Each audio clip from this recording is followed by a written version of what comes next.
Bathed in the glow of Earth's gleaming skyline, the towering ultramarine stands motionless, his ancient ceramite armor bearing scars from 10,000 years of unending war. The primitive humans below scatter like insects, unaware that their reality has been forever marked by his arrival. Behind his emotionless helm, Brother Titus calculates the corruption potential of a world that welcomes Xenos as heroes. But as the veil between dimensions grows thin and whispers of the warp seep into mortal minds, one question burns brighter than faith itself. Will this world's champions stand with humanity's grim defender, or will they become the very heresy he was born to purge? Debris fell like burning tears from a sky that bled crimson.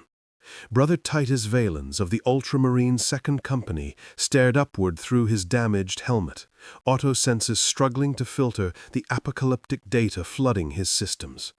The battle barge, Oath of Moment, hung in low orbit, its massive hull breached in 17 places where the Chaos warship Vindictus Derelictus had rammed it. Void shields flickered like dying fireflies as the two Leviathans disgorged their warriors into the void. "Emperor, preserve us," Titus whispered, his Vox transmitter crackling with interference. Around him, the agri-world of Caspian Fourth burned. What had begun as a routine compliance verification had transformed into catastrophe when the Chaos Warband emerged from the Immaterium without warning. The ruinous powers had timed their attack perfectly, catching the Ultramarine's complement scattered across the planet's surface. Titus checked his bolter's ammunition counter. 3 rounds remained. His combat knife was notched, and his power armor's right pauldron had been shattered by a Chaos champion's thunderhammer. Blood, both his and that of his enemies, coated his ceramite plate in a grotesque painting of devotion and sacrifice. "Brother Titus, fall back to extraction point Primus." The voice of Sergeant Amon cut through the static. "The warp rift is expanding. The Vindictus is attempting to summon something through." "Confirmed, Brother Sergeant," Titus replied, turning toward the extraction coordinates displayed on his helm's tactical overlay. Behind him, the screams of the dying farmers of Caspian Fourth faded into the background roar of bolt-of-fire and demonic howls. Guilt flared within him briefly before training reasserted itself. The mortals were lost. The threat to the Imperium took priority. He began to run, each thunderous step of his power armor crushing the fertile soil of what had been, mere hours ago, a productive agri-field. Now it was a graveyard. Ahead, a plume of blue smoke marked the extraction point, where a Thunderhawk gunship would descend to retrieve the surviving Astartes. The warp rift pulsed above, a cancerous wound in reality that spread with each passing second. Through his enhanced vision, Titus could see a tear in the material universe that revealed glimpses of the howling Immaterium beyond. Lightning of impossible colors spilled from its edges, striking the planet below with reality-warping force. "Brother Sergeant, the anomaly is expanding faster than projected. I may not reach extraction in time." Static answered him. Then, "The Emperor protects." Brother Titus continued to extraction point Delta instead. Thunderhawk inbound. Titus adjusted his course, pushing his transhuman body to its limits. A small group of cultists appeared from behind a burning hab unit, their bodies twisted by unholy mutations. Titus did not slow. His last 3 bolter rounds found their marks in eye sockets and exposed throats. Then the massive space marine was among them, his combat knife rising and falling with mechanistic precision. He felt ribs crack beneath his ceramite boots as he pushed onward. The sky split further. The warp rift's diameter had doubled in the 38 seconds since he had last measured it. Mathematical projections scrolled across his helm's display, and Titus felt a rare sensation: doubt. The extraction point would be consumed before he reached it. A bolt of impossible energy struck the ground 20 meters ahead, carving a perfect circle in reality. The soil, the very atoms that comprised it, simply ceased to exist. In their place, a swirling vortex of warp energy manifested, a localized portal generated by the larger rift above. Titus skidded to a halt, searching for an alternative route. His enhanced mind calculated trajectories, probabilities, survival rates. None were favorable. "Emperor, guide me," he whispered, though no vox channel remained to carry his words. The portal pulsed hungrily. Behind Titus, the sound of demonic laughter grew closer. Ahead, only the unknown more of the warp waited. Neither choice offered survival, but one offered the chance to deny chaos a kill. Titus Valens, son of Ultramar, warrior of the Emperor, made his choice. He charged forward, bolter raised in defiance, directly into the swirling vortex. The warp energies caressed his armor, seeking ingress, testing for weakness in his faith and his gene-forged flesh. His mind filled with whispers of power, of glory, of salvation from his duty. He rejected them all. "I am his will made manifest," he roared into the void as reality bent around him. "I am vengeance. I am duty." The universe twisted. Colors that did not exist in the material realm washed over him. Time stretched and compressed simultaneously. Titus felt his consciousness pulled apart into threads, then rewoven into patterns that defied comprehension. Then blackness, silence, peace, and finally, impact. Concrete shattered beneath him as Titus crashed into what felt like solid ground. His armor's systems, which had gone completely dark during transit, flickered back to life one by one. Damage reports scrolled across his helm's display. Power reserves at 37%. Respiratory filtration compromised. Vox systems offline. Titus rose to one knee, bolter raised instinctively, and surveyed his surroundings. He had landed in the middle of a wide street paved with some form of crude rockcrete. Structures of glass and steel rose on either side, their designs unfamiliar, but clearly the product of human architecture. Primitive ground vehicles had stopped, their operators staring at him with expressions of shock and fear. This was not Caspian IV. It was not any imperial world he recognized. A quick diagnostic of his armor's chronometer revealed it had reset during transit. Titus had no way of knowing how long he had been in the warp, or where and when he had emerged. The civilians, definitely human, Titus confirmed as his autosenses analyzed their biological signatures, began to flee. Their panicked screams filled the air, a reaction Titus had witnessed countless times when mortals first encountered the Adeptus Astartes. Even loyal Imperial citizens often reacted with fear before awe when confronted with a space marine. "Be at peace," Titus said, his external vox crackling but functional. "I am a servant of the Imperium. Identify your world and your governor." Their terror only intensified. Strange symbols adorned the buildings and vehicles. No imperial aquilus or the markings of any known forge world. The architecture lacked the Gothic grandeur of imperial construction. No statues of the emperor or his primarchs watched over these streets.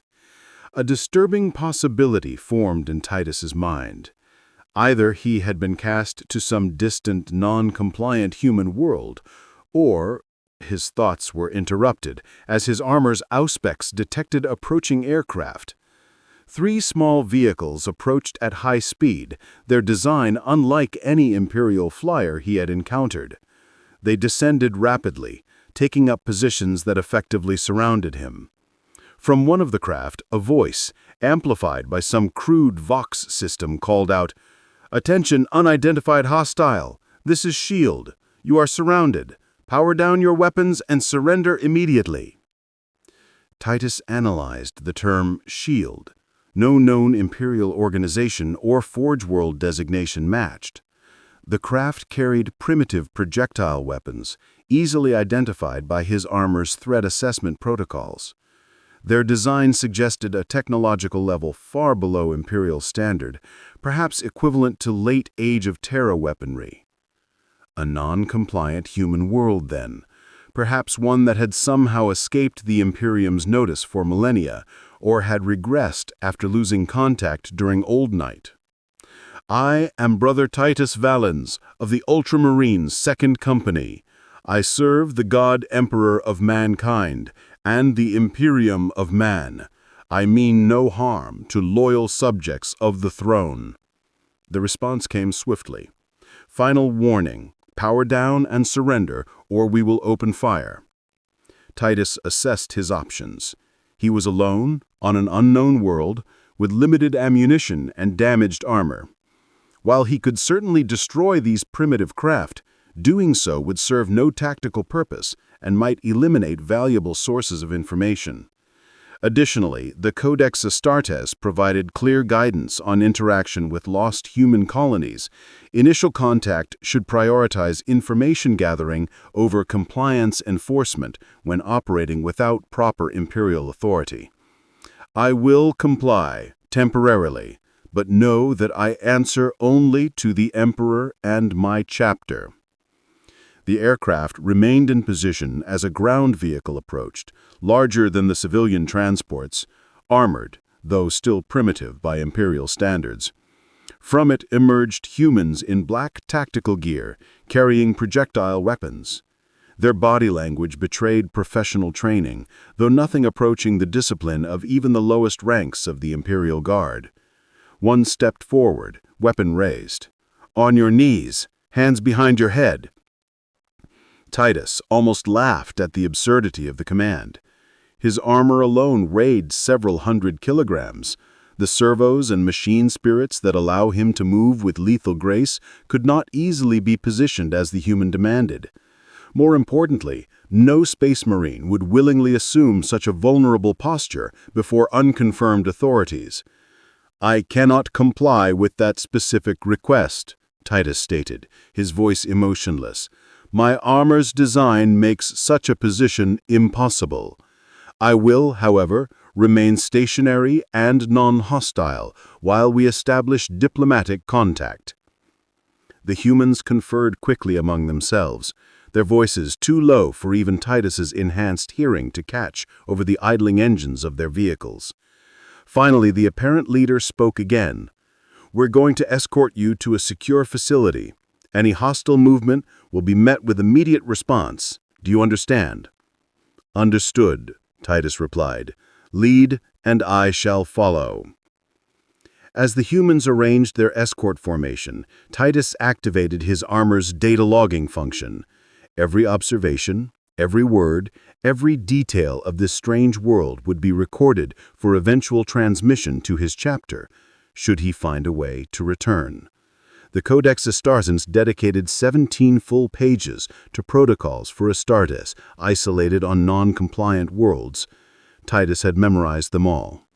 For now, he would observe. He would gather intelligence. He would evaluate the spiritual corruption of this world and determine if its people could be brought into the Emperor's light, or if they were too far gone. And he would search for a way home, back to the endless war that was his purpose and his sacred duty. The black vehicles formed a convoy around him as he walked, their engines straining to match the pace of even his measured steps. Above, the aircraft maintained their vigilant positions. Civilians lined the streets at a distance, recording his passage with small devices that Titus's autosenses identified as primitive picture capturers. This world had no idea what had just arrived on their doorstep. They had no concept of the Imperium, of the constant war against Xenos and chaos, of the sacrifice demanded of humanity across the galaxy. They would learn. In the fortified operations center deep beneath the streets of New York City, Director Nick Fury stood with his arms crossed, staring at the multiple screens displaying the armored giant currently being escorted through a specialized containment airlock. "Tell me again what we're dealing with," Fury said, his single eye fixed on the largest monitor. Maria Hill, his second-in-command, consulted her tablet. "Unknown entity, approximately 8 feet tall in blue armor that our sensors can barely penetrate, appeared in Midtown in what witnesses described as a hole in reality, similar to the Einstein-Rosen bridge events in New Mexico, but with different energy signatures. Identified himself as Brother Titus Valens of something called Ultramarines, references to an Emperor and an Imperium. Another Asgardian? Negative. Dr. Foster's readings don't match the Bifrost pattern, and the language parameters are different. He's speaking English, but with terminology that doesn't match any known organization or mythology. Maria Hill swiped through more data on her screen. Preliminary scans show the armor is unlike anything we've seen. Power source unidentifiable, weapons technology advanced but not consistent with Stark, Hammer, or any known terrestrial or extraterrestrial design we've encountered. Fury nodded slowly. Where's our response team? Stark is inbound. ETA 3 minutes. Rogers is already on site. Banner is standing by if needed, but we're keeping him in reserve given the population density. Thor is off-world. Romanoff and Barton are positioning for containment support. And our guest? Compliance so far. No resistance during transport. But Sarah... Hill paused, selecting a specific image on her tablet and enlarging it for Fury to see. Look at these markings on the armor. The image showed stylized human skulls, strange double-headed eagle symbols, and what appeared to be religious iconography integrated into the armor's design. Some kind of cult, Fury mused. If it is, it's not one we've ever encountered. The symbolism doesn't match any known extremist group or religion. Fury turned as the door to the operations center slid open, admitting Dr. Eric Selvig. The scientist looked tired, his hair disheveled, but his eyes were bright with the excitement of new discovery. "Dr. Fury," Selvig said, barely containing his enthusiasm. "The readings are fascinating. The energy signature around our visitor has quantum patterns similar to those I detected during my work on the Tesseract, but with harmonic variances that suggest—" "English, Doctor," Fury interrupted. "Is he a threat?" Selvig blinked. Well, potentially. The energy residue suggests he traveled through some kind of dimensional tear, not unlike what we theorized could exist beyond the boundaries of our observable universe, if he's from another dimension entirely. "Another dimension," Fury repeated, flatly. "Like the Chitauri." No, Selvig shook his head emphatically. "The Chitauri came through a doorway we opened. This is different. It's as if he tore through the fabric of reality itself, and the tear may not be fully closed." Fury's expression darkened. "Meaning?" "Meaning," Selvig said gravely. "One came through, others could follow. Or worse, whatever exists in the space between dimensions could find the tear and come through as well." Fury turned back to the monitors. The armored giant now stood in a reinforced containment chamber, motionless, his helmet turning slightly as he examined his surroundings. Despite his earlier compliance, everything about the figure radiated lethal potential. "Hill, full containment protocols. I want triple the standard security detail, and get Stark and Rogers in here now. If our visitor decides to stop playing nice, I want to be ready." On the screen, the armored giant turned his helmet directly toward the primary camera. Though his face was hidden behind his visor, the movement conveyed a chilling awareness. He knew he was being watched, and he was watching back. Titus stood motionless in the center of the containment chamber, conducting a methodical evaluation of his surroundings. The room was circular, approximately 12 meters in diameter, with walls of some reinforced material that his autosenses could not immediately identify. Observation devices, primitive by the Imperial standards but functional, were positioned at regular intervals around the perimeter. His armor's machine spirit had stabilized, self-repair protocols addressing the minor damage sustained during his arrival. Power levels remained at 37%. Sufficient for immediate combat needs, but concerning for long-term operations. His bolter contained no remaining ammunition, though the weapon itself could still serve as an effective bludgeon if necessary. Titus activated his armor's atmospheric sampling system. The air was breathable, but contained high levels of pollutants consistent with an industrialized world that had not yet implemented proper atmospheric scrubbers.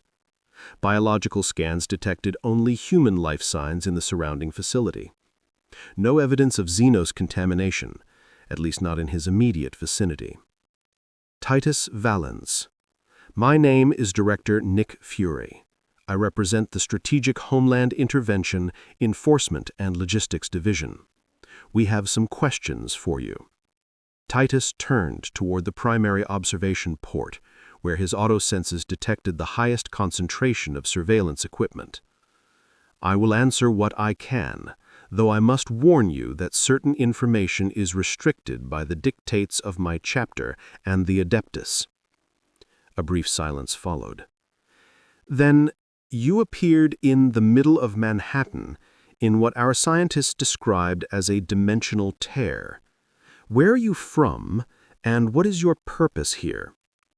I am from Macragge, the homeworld of the Ultramarines chapter. My immediate presence here was unintentional.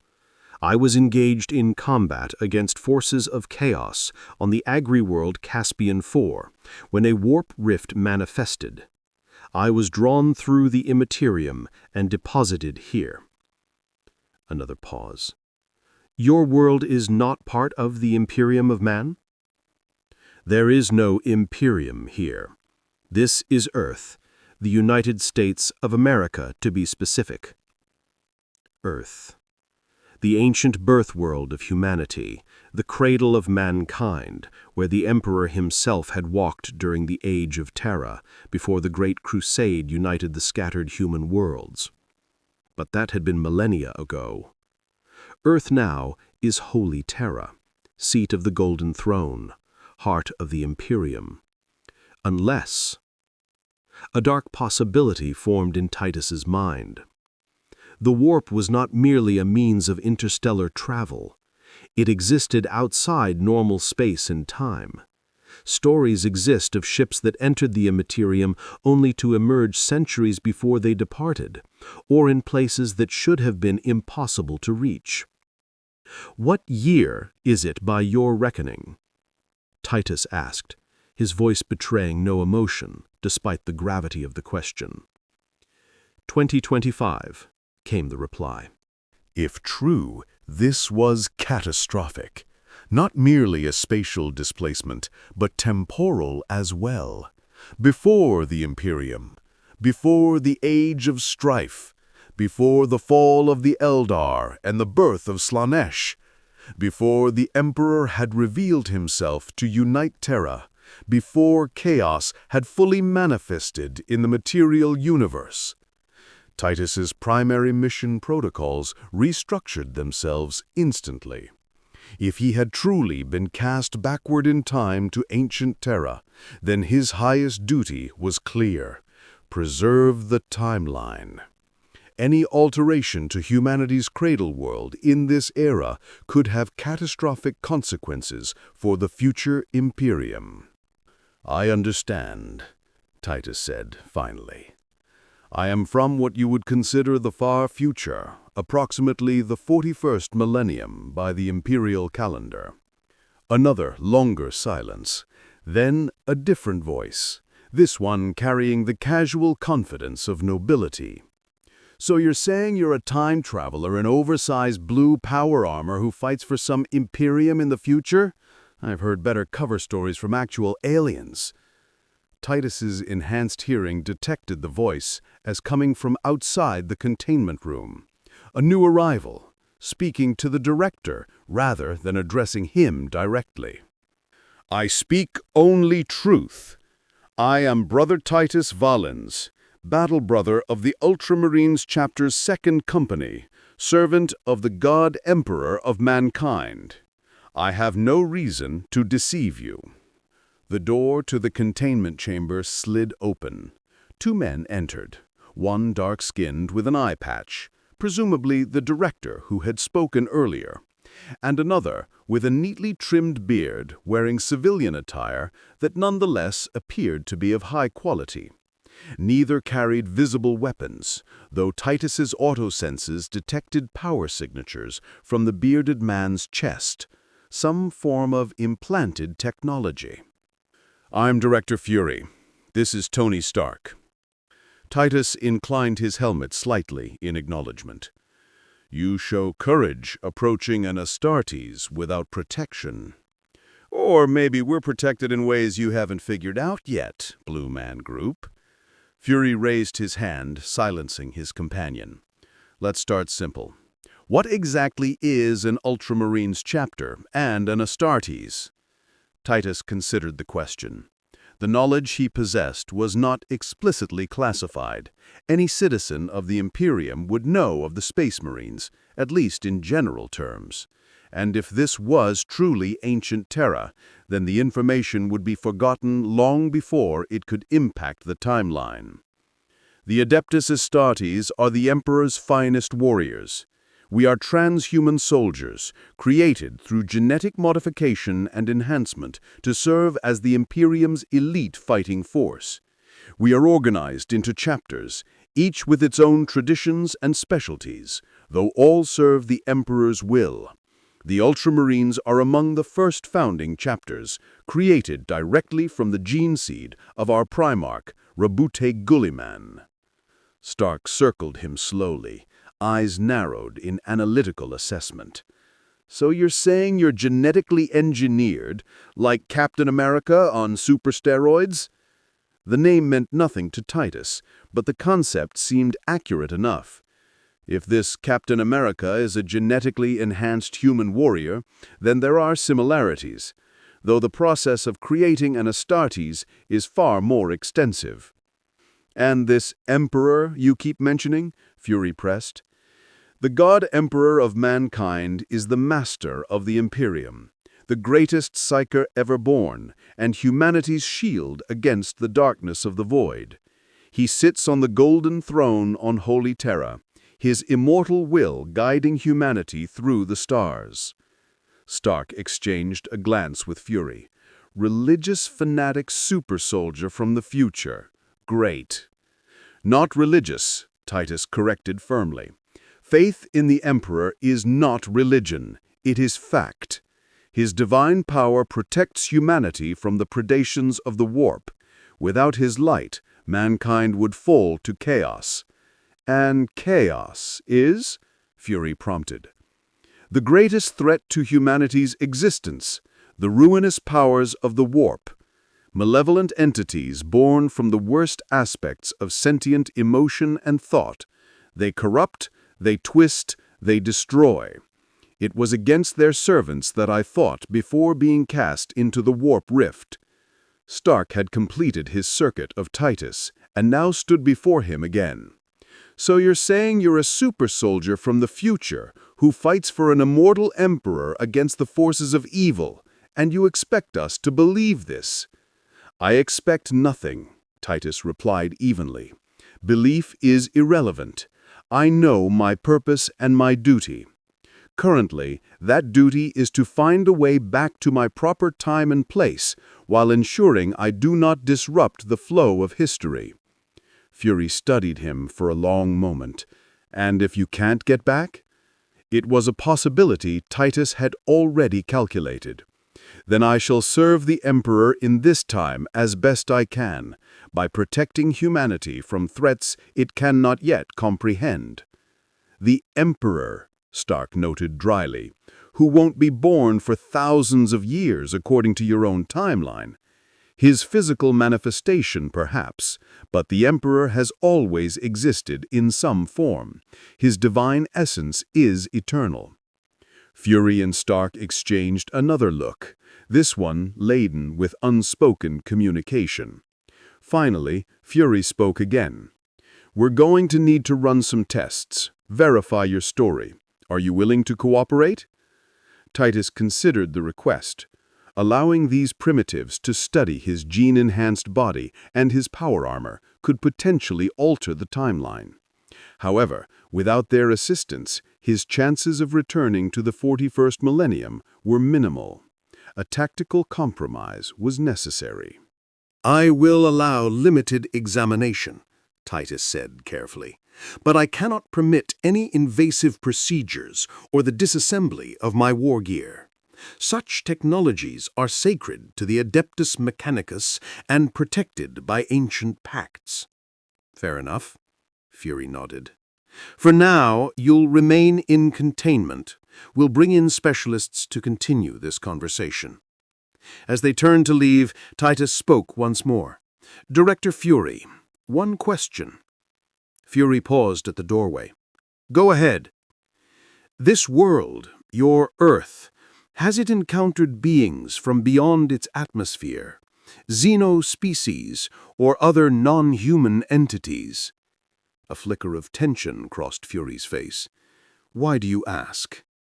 Because if I am truly in humanity's past, then you should know that the galaxy is filled with species that would see mankind destroyed, and some may already have found your world. Fury's expression hardened. We've had visitors, some friendly, some not. Then know this, Titus said, his voice dropping to a deadly serious tone. In my time, humanity has one rule that has ensured its survival. Suffer not the alien to live. The Xenos cannot be trusted. They will say what you wish to hear, promise cooperation and peace, but they will bring only death. This is the truth I have witnessed across hundreds of worlds. Stark's casual demeanor had vanished, replaced by a cold, evaluative stare. So, you're not just a religious, fanatic super-soldier from the future, but a xenophobic one. Perfect. Not xenophobia, Titus corrected. Experience. The Eldar will sacrifice millions of human lives to save a handful of their own. The Orcs live only to fight and conquer. The Tyranids consume everything in their path. The Necrons seek to purge all life from the galaxy. These are not prejudices, but documented facts across 10,000 years of human history. Fury studied him for a long moment before responding. We'll keep that in mind, but on this world, at this time, we judge individuals by their actions, not their species. The door slid shut behind them, leaving Titus alone once more. He remained standing perfectly still as his transhuman mind processed everything he had learned. This world was unprepared for the horrors of the universe. They had encountered Xenos, but had not yet learned the bitter lessons that would eventually forge the Imperium's uncompromising stance. And worse, they were vulnerable. If he had been cast through the warp to this time and place, then a tear now existed, however temporary, between this virgin Earth and the nightmare realm of chaos. If that tear remained open, or if it had been noticed by the denizens of the Immaterium, Titus began a series of tactical breathing exercises as he initiated a deeper diagnostic of his armor systems. He might be stranded millennia from his chapter, but his duty remained clear. He would protect humanity, even from the naive compassion that might lead to its destruction. The Emperor protects, and so would he. In the laboratory levels below the containment chamber, Tony Stark studied the holographic readouts with growing fascination. The 3D model of Titus's armor rotated slowly in the air before him, layers peeling away as the computer extrapolated its structure from the limited scan data they had been able to obtain. Jarvis, what are we looking at here? Material composition? Unknown, sir. The armor appears to be a ceramic-metallic composite, unlike anything in our database. Density and tensile strength estimations exceed any known alloy by a factor of at least 15. There are also indications of energy fields permeating the material that resist conventional scanning. Power source? Unconclusive, sir. There appears to be a primary reactor of some kind in the backplate, but its emissions don't match any known energy signature. There are also secondary power nodes distributed throughout the armor that seem to function independently. Bruce Banner looked up from his own workstation, where he had been analyzing the biological readings. "Tony, you need to see this." Stark moved to Banner's side, examining the DNA sequence displayed on the screen. "That can't be right. Run it again." "I've run it 3 times," Banner said, removing his glasses. "The genetic structure is fundamentally human, but with extensive modifications, artificial gene sequences spliced in that don't match anything in nature, extra organs that don't exist in baseline humans, a redundant nervous system, bone density increased by factors of 10. And that's just what I can extrapolate from external scans." Stark whistled low. So he wasn't exaggerating about being transhuman. "Not in the slightest," Banner confirmed. "Whoever or whatever created him was working with genetic engineering techniques centuries beyond what we're capable of, maybe millennia." "So you're buying his story? Time traveler from the year 40,000 whatever?" "I'm just looking at the data, Tony. And the data says he's not like anything we've ever seen. Not Asgardian, not Chitauri, not enhanced human by any method we know. Something else entirely." Director Fury entered the lab, followed closely by Captain Steve Rogers, still in his full Captain America uniform. Rogers' expression was serious as he studied the holographic displays. "What do we know?" Fury demanded. "That we're dealing with technology and bioengineering way beyond our current understanding. His armor makes the Iron Man suit look like a tin can with firecrackers, and his genetic modifications make Cap here look like he took a mild vitamin supplement." Rogers frowned at the comparison but didn't rise to the bait. "Is he telling the truth about being from the future?"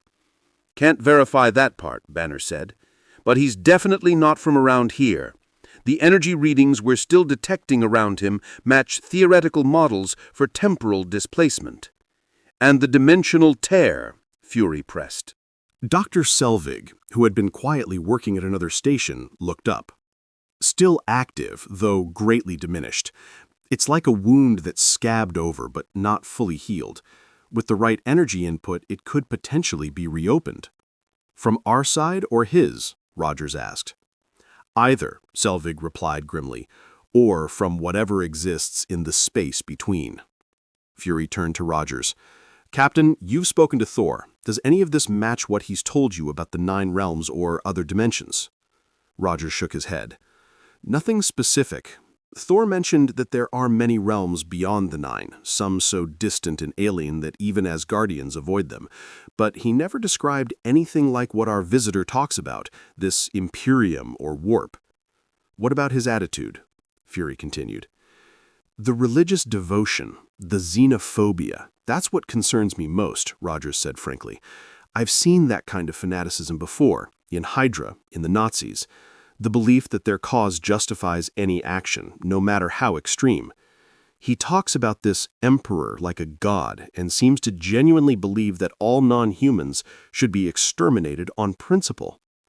"If he's from as far in the future as he claims," Banner interjected, "we have to consider that his worldview might be shaped by experiences in history we can't comprehend.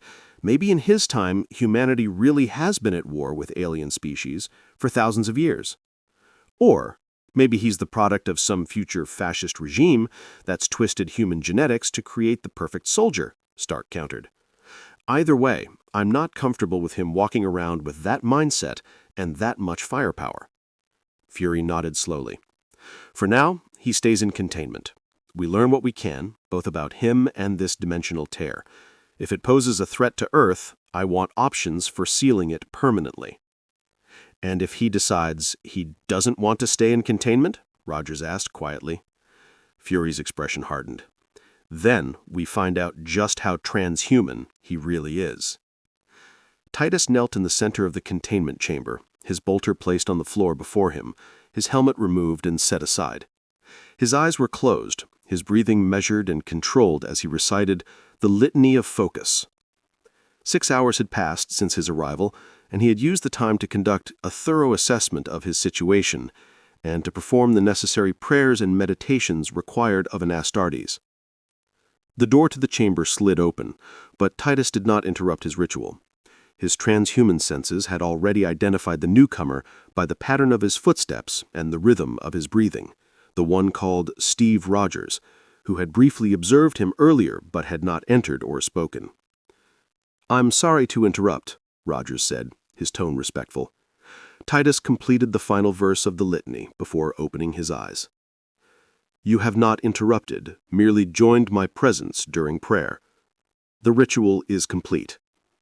He rose to his full height, towering over the human, despite Rogers being tall and well-built by mortal standards. "You are different from the others, enhanced, though not to the extent of an Astartes." Rogers nodded. "I was given a serum during World War II that enhanced my strength, speed, and durability. Nothing compared to what you describe, but more than a normal human." "A primitive precursor to the gene seed, perhaps," Titus observed, studying the man with clinical interest. "Your enhancements appear stable and well integrated." "The work of a skilled geneticist, Dr. Erskine. He was killed shortly after creating me. The formula died with him." "As the Emperor wills," Titus said automatically. "Such knowledge is dangerous in the wrong hands." Roger's expression tightened slightly. "That's actually what I wanted to discuss with you. Your beliefs about this Emperor and your views on non-humans have some of our people concerned." Titus regarded him impassively. "The truth often concerns those not ready to hear it. The Emperor protects humanity because humanity requires protection. The galaxy is filled with horrors beyond mortal comprehension. Without his light, mankind would have perished millennia ago." "You speak of this Emperor as if he's a god." "He is divine, though in my time he no longer walks among us in physical form. His mortal body was mortally wounded during the Horus heresy, and he now sits upon the golden throne, his psychic might holding back the tides of the warp, while his consciousness guides humanity through the stars." Rogers crossed his arms, his posture suggesting discomfort with the topic. "And the xenophobia, the belief that all aliens should be exterminated. It is not fear that drives the Imperium's stance on Xenos," Titus explained patiently. "It is experience. Humanity extended the hand of friendship to alien species during the Dark Age of technology. Those same species turned on mankind during the Age of Strife, when warp storms isolated human worlds from one another. They enslaved us, hunted us, used us for food and sport. The Emperor's decree to suffer not the alien to live stems not from hatred, but from the wisdom of bitter experience." "But surely there must be some peaceful species, some potential allies." Titus cut him off with a sharp gesture. "There are no allies among the Xenos, only temporary convergences of interest. The Eldar may fight alongside humans against Chaos or Orcs, but they will sacrifice entire human worlds without hesitation if it serves their purposes. The Tau preach their greater good while sterilizing human populations and erasing their cultures. These are not hypotheticals, Rogers. These are documented facts across 10,000 years of galactic history." Rogers studied him thoughtfully. "You truly believe this?" "I have witnessed it," Titus replied simply. "I have fought on 100 worlds against a dozen xenospecies. I have seen the atrocities committed by the alien against human populations. This is not belief, it is knowledge." And if you met an alien here in our time who had done none of these things, who had helped humanity, even saved lives, Titus's expression hardened. "I would judge it by the standards of the Imperium, as is my duty. If it posed no immediate threat and circumstances did not permit proper sanction, I would monitor it for signs of corruption or deception. The Codex Astartes provides flexibility in isolated operations where full compliance cannot be immediately enforced. Rogers nodded slowly, as if confirming something to himself. Thank you for your honesty. I appreciate that you haven't tried to hide your views. Deception serves no purpose, Titus stated. I am what I am, a servant of the Emperor, created to defend humanity against all threats. If your world has indeed made contact with xenospecies, then you would be wise to maintain vigilance. The alien smiles until its teeth are at your throat. As Rogers turned to leave, Titus spoke again. You disapprove of my worldview. Rogers paused at the doorway.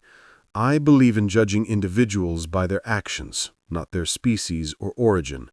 I fought alongside people I was taught to hate, and I've fought against those who look just like me. The uniform and the flag don't tell you everything you need to know about a person's character. A luxury of ignorance, Titus replied, without malice. Your world has not yet faced the full horror of what waits among the stars. When it does, such philosophical niceties will seem quaint indeed. After Rogers departed, Titus retrieved his helmet and resealed it to his armor. The conversation had confirmed what he already suspected. These humans, even their enhanced champions, were naive to the true nature of the cosmos. They believed peace with Xenos could be possible because they had not yet experienced the full measure of alien treachery. It was not their fault. They lived in humanity's childhood, before the age of strife, before the fall, before the long night when humanity nearly perished from the galaxy. They could not know what awaited them. But Titus knew, and as he resumed his vigil in the center of the containment chamber, he silently renewed his oath of moment. He would protect these ancestral humans, even from their own ignorance, for as long as fate decreed he remain in this time. The Emperor's will was clear. It always had been. Dr. Eric Selvig's hands trembled as he adjusted the scanning equipment for the 5th time. The readings made no sense, or rather, they made a kind of sense that contradicted everything he thought he knew about quantum physics and dimensional mechanics. Dr. Selvig, Agent Maria Hill's voice broke his concentration. Director Fury is requesting an update. Selvig ran a hand through his disheveled hair. Tell him the anomaly is growing again. Slowly, but definitely growing. Hill's expression tightened. Growing how? The dimensional tear. It's like a wound that didn't heal properly. Every time our visitor moves or his armor activates any of its systems, the energy signature spikes and the tear widens by a fraction of a millimeter. Selvig pointed to a graphical representation on his monitor. It's still localized to the spot where he appeared, but the quantum instability is spreading. And there's something else. He pulled up another display showing wave-like patterns. There's a resonance frequency emanating from the tear. It's not like anything I've ever seen before. Not electromagnetic, not gravitational. It's as if the tear itself is calling to something. Calling to what? Selvig shook his head. I don't know, but the mathematical pattern suggests it's not random. It's a signal of some kind being transmitted through the dimensional breach. Hill's hand moved instinctively to her sidearm. Could our visitor be causing this deliberately? I don't think so, Selvig replied, though uncertainty crept into his voice. The signal began before he arrived and continues regardless of his actions. It's as if the tear itself is trying to communicate with something on the other side. Or something on the other side is trying to communicate through it, Hill suggested grimly. Selvig nodded reluctantly. That's the more concerning possibility. And there's one more thing. He hesitated, as if reluctant to voice his next thought. The mathematical sequence in the signal, it has a pattern similar to what I observed while studying the tesseract. Not identical, but with the same underlying structure. Stared at him. You're saying there's a connection between this tear and the tesseract? Not a direct connection, but perhaps they're accessing the same underlying dimensional fabric. The tesseract is a doorway to the other end of space. This tear might be a doorway to something else entirely, not just another point in space, but perhaps another reality altogether. Hill was already activating her communicator. Director Fury needs to hear this immediately, and Dr. Banner, if this thing is growing... A sudden alarm cut her off. Red warning lights flashed across Selvig's monitoring equipment as a spike of energy surged through his detectors. "It's happening again," Selvig shouted, frantically adjusting controls. "Energy spike from the tear, magnitude increasing exponentially."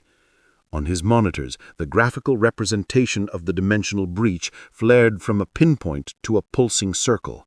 Numbers scrolled rapidly across adjacent screens, quantum measurements escalating beyond established parameters. "Containment breach imminent," an automated voice announced over the facility's speaker system. "All personnel evacuate to designated safe zones." Hill was already moving, dragging Selvig away from his equipment. "We need to get to the secure command center, now." As they rushed from the laboratory, Selvig cast one final glance at his monitors. The tear was no longer just growing, it was transforming. Its energy signature was shifting into patterns that defied conventional physics. The breach was no longer merely a passive dimensional anomaly. It was becoming active, becoming intentional, becoming a doorway. And something was coming through. The alarms triggered Titus's combat reflexes instantly. He rose from his meditative posture, bolter in hand, helmet scanning for threats. The primitive security systems in the chamber had shifted to emergency protocols, lights flashing red, automated lockdown procedures engaging. But it wasn't the alarms that truly alerted him. It was the sensation that crawled across his skin, even through his power armor. The unmistakable psychic resonance of the warp. The dimensional breach was reopening, and where the warp touched real space, chaos would inevitably follow. Titus activated his armor's full combat systems, diverting auxiliary power to his defensive fields.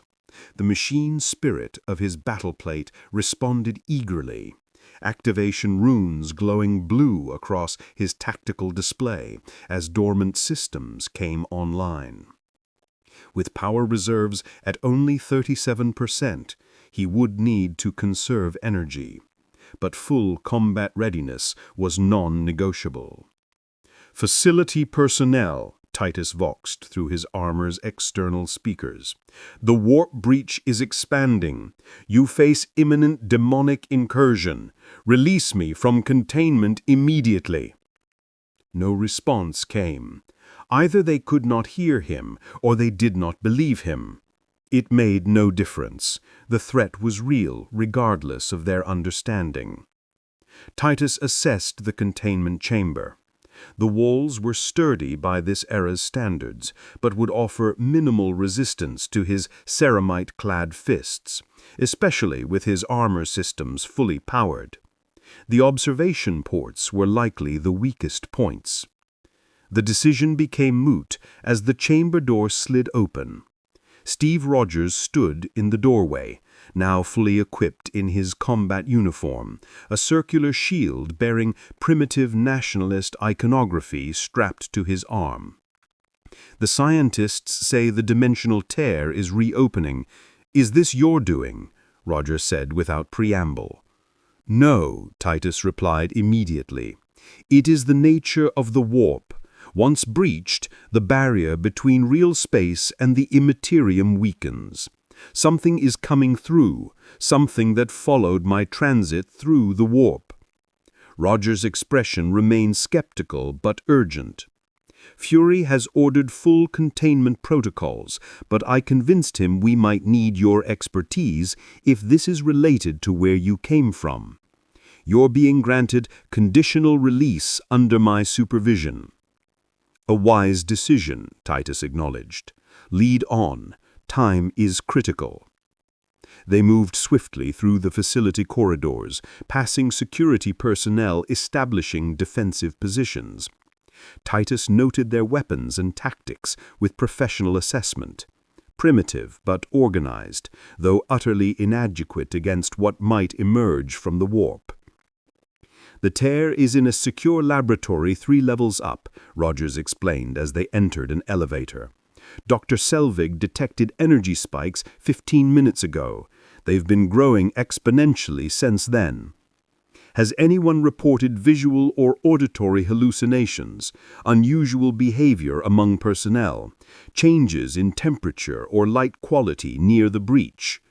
Rogers frowned. "Not that I've heard. Why?" "Warp manifestation often begins with psychic phenomena before physical breaching occurs. The veil thins gradually, allowing the immaterium to leak into real space before full demonic manifestation." The elevator doors opened onto a scene of controlled chaos. Security personnel were establishing a perimeter around the laboratory entrance, while scientists evacuated with equipment and data storage devices. Stark stood near the laboratory doors in his full armor, the metal gleaming red and gold under the emergency lights.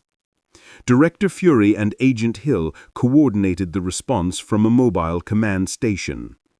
"Our guest," Fury acknowledged as they approached, his single eye narrowing. "Captain Rogers vouches that you might be useful in this situation. Convince me." "The dimensional breach is a tear in reality between your world and what I know as the warp, the immaterium. It is a realm of psychic energy formed from the collective emotions and thoughts of sentient beings across the galaxy, and it is home to entities your primitive science cannot comprehend." "Primitive." Stark's helmet retracted, revealing his face. "Our primitive science has been monitoring energy patterns you can't even perceive without your fancy future armor." "Show me your readings," Titus demanded, ignoring the barb. Fury nodded to Hill, who displayed a holographic representation of the tear. Titus studied it carefully, his genetically enhanced mind processing the data at transhuman speed. "As I suspected," he said finally. "The tear is not simply reopening, it's being forced open from the other side. The energy pattern shows intentional manipulation consistent with warpcraft." "Meaning?" Fury pressed. "Meaning something noticed my transit through the warp and has been trying to follow the trail I left behind. The pattern suggests sentient influence, change, manipulation, sorcery." Rogers shook his head in frustration. "In plain English, please." Titus turned to face them directly, his voice carrying the weight of grim certainty. "The dimensional breach is a tear in reality between your world and what I know as the warp, the immaterium. It is a realm of psychic energy formed from the collective emotions and thoughts of sentient beings across the galaxy, and it is home to entities your primitive science cannot comprehend." "Like Loki and the Chitauri?" asked Stark. "No," Titus said firmly. "The Xenos you faced were physical beings with physical limitations. Demons are warp entities. They do not obey the physical laws of your universe.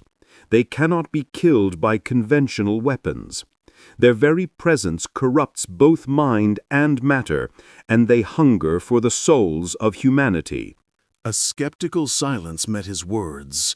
These humans of ancient Terra had not yet experienced the true horror of chaos.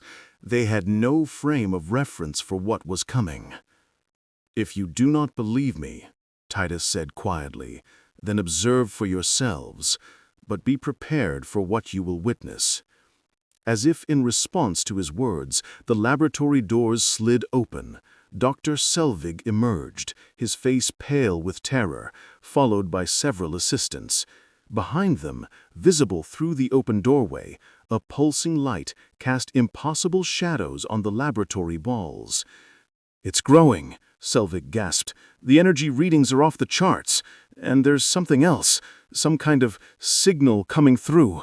Patterns in the quantum fluctuations that seem almost like language." "Tongues of the warp," Titus finished grimly. "The speech of daemons, corrupting reality with every syllable." Fury turned to Rogers.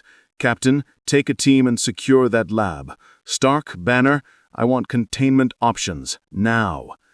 "Containment is impossible," Titus interrupted. "Once a daemon manifests in real space, it can only be banished through specific rites or destroyed through weapons designed to harm warp entities. Your technology is insufficient." "Then what do you suggest?" Fury demanded. Titus checked his bolter's ammunition counter again, out of habit, though he already knew it was empty. "My power armor contains sacred wards that offer some protection against warp entities. I will enter the breach zone and attempt to disrupt the incursion ritually. The prayers of banishment may be sufficient if the breach is still small." "And if they're not," Fury asked, "then your world will witness the true face of chaos for the first time, and you will understand why the Emperor's justice is so absolute." Before Fury could respond, a scream echoed from the laboratory, not of pain, but of pure existential terror. One of the technicians who had remained behind staggered into view, his eyes wide, blood streaming from his nose and ears. "It's here," he whispered, his voice distorted, before collapsing to the floor. His body began to convulse, spine arching at an impossible angle as his skin rippled with unnatural movement. "Possession," Titus identified instantly, raising his bolter despite its lack of ammunition. "The daemon is using him as a conduit." The technician's body jerked upright, moving with the jerky, unnatural motion of a puppet. His head rotated too far, bones cracking audibly as his face split in a smile too wide for human anatomy. When he spoke, multiple voices overlaid in impossible harmonies. "The veil is thin here, very thin. We have tasted this reality before, but never found such a perfect entry point. Thank you, little angel, for cutting a path for us." Titus stepped forward, placing himself between the possessed human and the others. "I name you Geemon, and by the Emperor's light, I deny you this realm." The creature laughed, a sound like breaking glass and screaming children. "The anathema has no power here, little angel. Not yet. This is before his ascension, before his light burned so bright. This reality is unprotected, ripe for our touch." The possessed human's body began to change, flesh rippling and reforming, bones cracked as limbs elongated, the skin split in places, revealing not blood and muscle, but swirling, colorful energies that hurt the eyes to behold. "Engage the entity," Titus commanded, charging forward. "Focus fire on the host body." Rogers reacted first, his shield flying through the air to strike the transforming creature in the chest. The impact would have shattered normal human ribs, but the daemon merely staggered slightly, its unnatural smile widening further. Stark raised his armored hands, energy building in his palm repulsors. "I don't know about demons, but I bet this thing doesn't like repulsor blasts." Twin beams of energy struck the creature, engulfing it in blue-white light. For a moment, it seemed to shriek in pain, but then the energy was absorbed, drawn into the swirling, impossible colors that now composed most of its form. "Primitive technology," the daemon laughed, its voice now completely inhuman. "Such delicious ignorance. Your weapons cannot harm what does not truly exist in your reality." Titus reached the creature, his empty bolter swinging in a devastating arc that connected with what had once been the technician's head. Ceramitide-clad fist met warped flesh with enough force to decapitate a normal human. The daemon's form distorted around the impact, stretching like viscous liquid before snapping back. "Ah, the angel remembers how to fight," it hissed appreciatively. "But you are far from your emperor's light, little one, and we have been waiting so long for this moment." A limb that was no longer recognizably human lashed out, striking Titus with impossible speed. His armor's machine spirit screamed warnings as warp energy washed over his protective fields. Ancient wards etched into his ceramitite plate flared with blue light, repelling the worst of the corruption, but the physical force still sent him sliding backward. The daemon turned toward the other humans, its form continuing to warp and twist as more of the warp's essence poured into real space through the possessed host. What had once been a human technician now resembled a grotesque parody of humanoid form. Limbs too numerous and jointed in impossible ways, flesh swirling with patterns that hurt the mind to perceive. A face that seemed to contain dozens of smaller faces screaming in perpetual agony. "Your minds are so open, so unprotected. Let me show you what awaits beyond the veil." The air around the demon rippled as reality itself began to warp under its influence. Those nearest to it, Fury, Hill, several security personnel, suddenly clutched their heads, faces contorted in horror at whatever visions the demon was forcing into their minds. "Fall back," Titus shouted. "It's using psychic warfare. Your minds cannot withstand direct contact." Rogers, seemingly less affected than the others, pulled Fury and Hill away from the daemon's immediate vicinity. Stark fired another repulsor blast, this time targeting the floor beneath the creature. Concrete shattered, temporarily destabilizing the demon's footing. Titus used the momentary distraction to assess the tactical situation. The daemon was still manifesting, still drawing power from the warp breach in the laboratory behind it. If he could disrupt that connection or seal the breach somehow. "Stark," he called. "Your armor's energy projection capabilities, can they be tuned to match specific frequencies?" "Of course," Stark replied, his helmet snapping back into place. "Jarvis can modulate the repulsor output across the full electromagnetic spectrum." "The breach resonates at a specific frequency," Titus explained rapidly. "If we can generate an inverse wave pattern, we might temporarily disrupt the daemon's connection to the warp, like noise-canceling headphones for interdimensional tears." "Worth a shot." Stark turned toward the laboratory entrance. "Jarvis, analyze the energy signature of the anomaly and prepare a counter-frequency repulsor blast." "Calculating, sir," came the AI's response. "Anomaly operating on multiple frequency bands simultaneously, many outside standard detection parameters." The daemon, recovering from the momentary disruption, focused its attention on Titus. "The little angel thinks to close our door," it hissed, "but we have already sent the call across the veil. More are coming. This reality will burn with glorious change." It lunged forward with inhuman speed, multiple limbs striking at Titus simultaneously. His transhuman reflexes allowed him to block some attacks and dodge others, but several connected with his armor. Warning runes flashed across his display as corrupting warp energy tried to penetrate his defenses. Titus countered with a precisely calculated strike to what appeared to be the daemon's center mass. His fist connected with something solid, and for a brief moment the creature's form solidified enough for him to cause actual damage. The daemon shrieked, a sound that caused nearby glass to shatter and humans to cry out in pain as their eardrums threatened to rupture. "Sir, counter-frequency calculated. However, full power deployment will drain the arc reactor to critical levels." "Do it," Stark commanded, positioning himself at the laboratory entrance with his arms extended toward the pulsing breach visible inside. "Wait," Titus warned, still grappling with the daemon. "If you disrupt the breach while the daemon is partially manifested, the backlash could—" He had no time to finish as Stark fired. Twin beams of intricately modulated energy struck the dimensional tear, their frequency perfectly calibrated to cancel the warp resonance.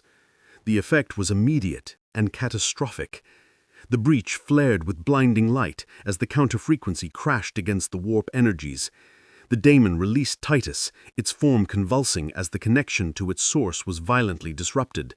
It shrieked, not in pain but in fury, as its substance began to unravel at the edges. "Fools," it shrieked, "you do not sever our connection, you release it." The breach, rather than closing, expanded explosively. Where before it had been a controlled, if growing tear in reality, now it burst outward like a dam breaking. Warp energy flooded the laboratory and spilled into the corridor beyond, washing over everything in its path. Titus's armor wards flared bright blue as they repelled the worst of the corruption, but even he staggered under the psychic assault. The humans had no such protection. Security personnel collapsed instantly, blood pouring from their eyes and noses as their minds were overwhelmed by direct contact with the raw immaterium. Only Rogers, Stark in his sealed armor, and a few others further from the breach remained conscious, and even they were clearly affected, movements becoming uncoordinated, expressions twisted in horror at whatever they were experiencing. The daemon, rather than being banished, seemed to grow stronger as more warp energy flowed into real space. Its form solidified further, becoming more defined, even as it became more inhuman. Multiple eyes blinked open across its surface, each one filled with swirling colors that defied description. Limbs multiplied, some ending in claws, others in writhing tentacles that seemed to phase in and out of reality. "Yes," it exulted, its voice resonating on multiple frequencies simultaneously. "Feed us, little ones. Your fear, your confusion, your desperate hope, all of it strengthens the breach. All of it calls to my brethren beyond the veil." Titus knew they had seconds at most before the situation became completely uncontainable. The warp breach was expanding too quickly, the daemon manifesting too fully. Without proper banishment rites or warp-tuned weapons, they had no means of stopping it. Or did they? His gaze fell on Stark's armor, specifically the glowing circle in its chest, the power source. The energy readings he had detected earlier matched no Imperial technology he was familiar with, but they resonated with a frequency not entirely unlike that used in conversion fields and warp disruption technology. It was a desperate gamble, but no true servant of the Emperor yielded to despair. "Stark," Titus called, his voice cutting through the chaos. "Your armor's primary power source, what energy does it generate?" Stark, struggling to maintain his position against the tide of warp energy, turned toward him. "Arc reactor technology, clean energy, based on palladium fusion with—" "Can it be overloaded?" Understanding dawned in Stark's eyes, visible even through his helmet. "You want to blow up my suit." "Not explosion," Titus corrected urgently. "Controlled overload, a pulse of energy directly into the breach, not to close it, but to destabilize the daemon's connection to the warp. It might force the entity back into the immaterium long enough for the breach to naturally collapse." Stark hesitated only briefly. "Jarvis, run the numbers. Can the arc reactor generate a focused energy pulse if pushed beyond safe parameters?" "Yes, sir, but the resulting feedback would likely destroy the reactor and severely damage the suit. Survival probability for the operator is—" "Skip the odds," Stark interrupted. "Configure for maximum pulse-directed energy projection." "Tony, wait!" Rogers called, struggling to approach through the waves of warp energy that now filled the corridor. "There has to be another way." "There always is," Stark replied, his voice strained but determined. The demon, sensing their plan, lunged towards Stark with unnatural speed. "The little Iron Man thinks to banish us. Your primitive science cannot touch the warp." Titus intercepted it, ceramite-clad hands grasping limbs that should not have been graspable. His armor's wards flared brighter as direct contact with the demon's form tried to corrupt his war gear, but the ancient protective runes held. "For the Emperor!" Titus roared, using all his transhuman strength to hold the demon in place. "Now, Stark!"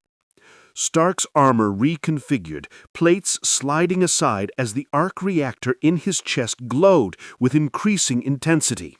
Warning lights flashed across its surface as safety protocols were overridden and power levels pushed far beyond designed parameters. "Jarvis," Stark commanded, "divert all power to the unibeam and maybe start writing my eulogy." The demon thrashed violently in Titus's grasp, its form becoming increasingly unstable as it sensed the impending threat. "This changes nothing," it shrieked. "The veil has been pierced. The path is known. We will return again and again until this reality is ours." "Not while I draw breath," Titus growled, his grip tightening even as the demon's corrupting essence began to eat through his armor's protective wards. The arc reactor reached critical levels, blue-white energy building to an almost unbearable brightness. Stark took aim directly at the heart of the warp breach, visible beyond the laboratory doors. "Fire!" Titus commanded. A massive beam of energy erupted from Stark's chest, spearing through the demon's writhing form and into the dimensional tear beyond. For a moment, everything seemed to freeze. The demon's thrashing, the warp energies, even the sounds of chaos that had filled the corridor. Then reality reasserted itself with catastrophic force. The demon's form imploded, collapsing in on itself as the arc reactor's energy disrupted its connection to the warp. The dimensional breach flared blindingly bright before rapidly contracting. Waves of force radiated outward, throwing everyone except Titus and the heavily armored Stark off their feet. Stark's armor went dark, the arc reactor's light fading as systems shut down. He dropped to one knee, emergency protocols barely keeping minimal life support functioning. Where the demon had been, nothing remained, not even the remains of the unfortunate technician it had possessed. The warp breach had shrunk to a pinpoint, a barely visible distortion in reality that pulsed weakly. Titus approached it cautiously, his armor systems registering the decreased warp energy. "The entity has been banished, and the breach is stabilizing. Your gambit was successful, Stark." "Yay, team," came Stark's strained reply, as his armor struggled to restart with minimal power. Rogers pulled himself to his feet, helping Fury and the other survivors who had been thrown clear of the worst effects. "Is it over? Is that thing gone?" "For now," Titus confirmed. "But the demon spoke truth. Once the veil between realities is pierced, it becomes easier for subsequent breaches to occur. This world is now known to the denizens of the warp. They will attempt to return." Fury, bleeding from a cut on his forehead but otherwise functional, surveyed the destruction. "So we've got interdimensional demons added to our threat list. Wonderful. Can they be permanently stopped?" Titus turned to face him, his armor still bearing the corrupting marks of direct contact with a warp entity. "In my time, humanity has developed weapons and rituals specifically designed to combat chaos. Holy symbols blessed by the Emperor's psychic might, weapons infused with anti-warp properties, specialized ammunition that disrupts demonic forms." "None of which we have here," Stark noted. "No," Titus acknowledged, "but we have something perhaps more valuable. Knowledge. Now you have witnessed the true nature of the threat. You understand what waits beyond the veil of reality." He looked at each of them in turn. Fury with his calculating stare, Rogers with his determined expression, Stark with his damaged but still functioning armor. "And now we prepare. For this was merely the first incursion. The warp has tasted your reality. It will hunger for more." The remnant of the breach pulsed once more before shrinking to microscopic size, temporarily dormant but not truly gone. In the quiet that followed, emergency systems blaring in the background, Titus began the Prayer of Vigilance, a ritual taught to all ultramarines for moments when the darkness receded but did not truly depart. The battle was won, but the war had only just begun. Mock, if you will, Stark, but your world now faces threats against which conventional weapons and scientific understanding offer little protection. Faith may prove more valuable than you realize in the coming darkness. Faith didn't stop that thing, Stark countered. A strategically overloaded arc reactor did. Your technology merely disrupted its connection to the warp temporarily, Titus corrected. Without proper banishment rites or warp-attuned weapons, the daemon was merely forced back, not destroyed. It waits still beyond the veil, seeking another opportunity to cross over. The conversation was interrupted as Dr. Selvig entered the observation area, his expression grave. Director Fury, we're detecting new energy fluctuations, not from the contained breach, but from elsewhere in the city. Fury's eye narrowed. Where? Selvig handed him a tablet displaying a map with a pulsing red indicator. Grand Central Terminal. The energy signature is different from before, weaker, more diffuse, but with similar quantum characteristics. He said they'd find other ways in, Rogers noted grimly. Titus studied the data on the tablet. The pattern suggests a naturally occurring thin point in the veil rather than a forced breach. The presence of large crowds experiencing stress, fear, or other strong emotions can sometimes create weak spots that warp entities can exploit. A major transportation hub during rush hour, thousands of frustrated, angry commuters. Perfect demon bait. Apparently, we need to move, Fury decided. Full containment team, Code Indigo protocols, and our resident expert, he added, nodding to Titus. I will accompany your forces, but understand this. Each incursion will be different from the last. The warp adapts. It learns. Each manifestation will present new challenges. As they moved to depart, Stark activated his armor, the damaged arc reactor glowing with reduced but stable output. So, what's the plan? Hit it with another energy pulse if it shows up. No, Titus replied, checking his bolter, still without ammunition, but shield technicians had crafted crude approximations of bolter rounds based on his specifications. They would be less effective than true bolt ammunition, but better than nothing. The warp will have adapted to that tactic. We must be prepared for new strategies, new forms of manifestation. Rogers secured his shield to his arm. Whatever comes through, we'll face it together. Titus regarded the human with measured respect. For all their ignorance, these ancestors showed courage worthy of the Imperial Guard. Indeed, he said, the Emperor protects Captain Rogers, but he expects us to fight his battles with all our strength and conviction.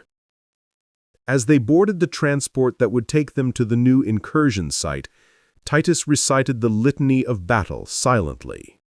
The daemon's words echoed in his memory.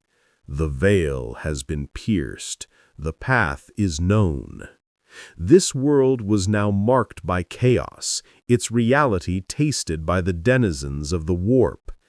And he alone, and Astarte lost in time, stood as its first and perhaps only true defender against the darkness that had pursued mankind across the stars for millennia to come. The Emperor had placed him here, in humanity's past for a purpose. Of that Titus was certain, and he would not fail in his sacred duty, no matter what horrors emerged from the tear in reality. For in the grim darkness of the future from which he came, there was only war.